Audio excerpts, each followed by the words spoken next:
Jalen Rose from the Mothership, former NBA player on loan from the morning show with Greeny and Beetle, the Get-Ups. And Jalen joins us now. Did they have a combine, NBA combine, when you were coming out of Michigan? They did have an NBA combine. To be honest with you, by the way, I appreciate athletes having the opportunity to boost their stock. I can appreciate the prowess of understanding how fast someone is, how strong someone is. Their measurables are obviously important when you're evaluating a player. So to not diminish that part of it. But it just always was odd to me that we only see that take place in basketball and football, but we never see it take place in baseball and or hockey, which sometimes gives me sort of a meat market feel to it. Yeah. And I'm just sometimes uncomfortable with it.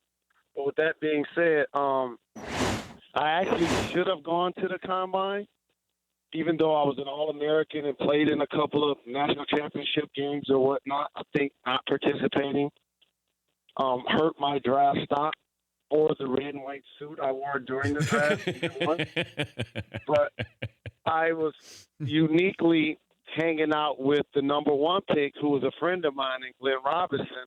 And we both showed up and did what we were supposed to do as far as the paperwork, and then we both left. Well, he went number one, and then I fell in the draft. So hindsight means I probably should have taken that part of it a little bit more serious. What is the most important trait you would look for in any basketball player? They have to have what? Mine is one that you can't measure, is how much somebody loves basketball. Like, are you doing this because of what comes with it? Are you doing it for the love? Because I like people that have a motor when they play the game and aren't forced to play.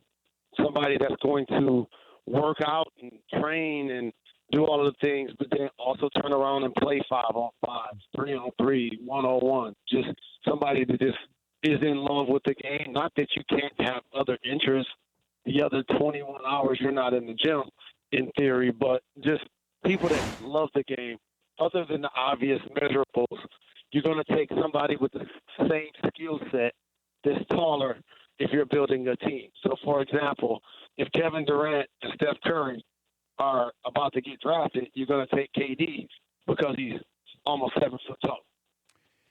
How important is this Game 3 to the future of LeBron and the Cavaliers on Saturday?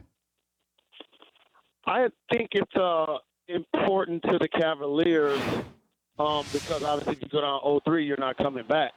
I don't necessarily think this game in particular is going to be a driving force to whether LeBron actually stays in Cleveland this summer or leaves. I think that's yet to be determined. And myself, along with so many other media members, are going to irresponsibly report where he might go until he actually chooses. And so I think it's just more important for him to continue to play the way he's been playing. And role players usually perform better at home, and that's what I expect when they win in Game 3. All right, I don't want you to tell me what you think he'll do. I want you to tell me what you would do if you were LeBron.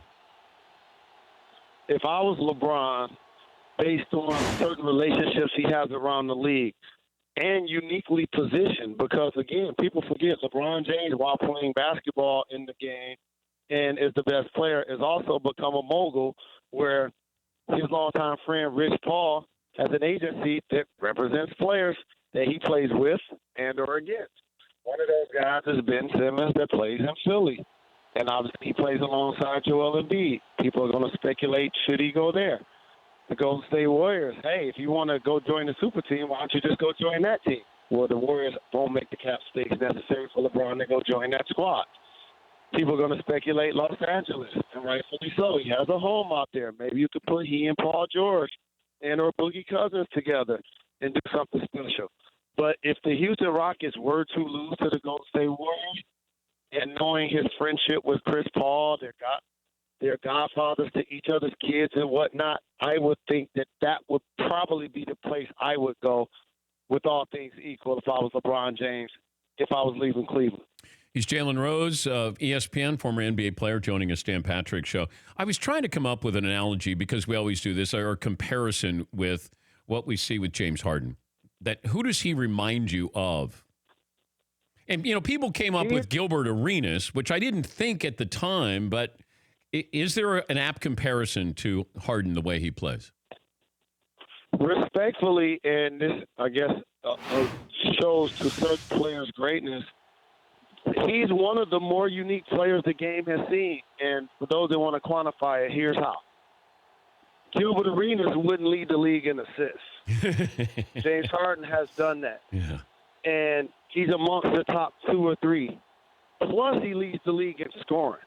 Now, there have only been a couple of guys that lead the league in total points and total assists. And there's only been one guy to do it in the same season, which was Tiny Archibald.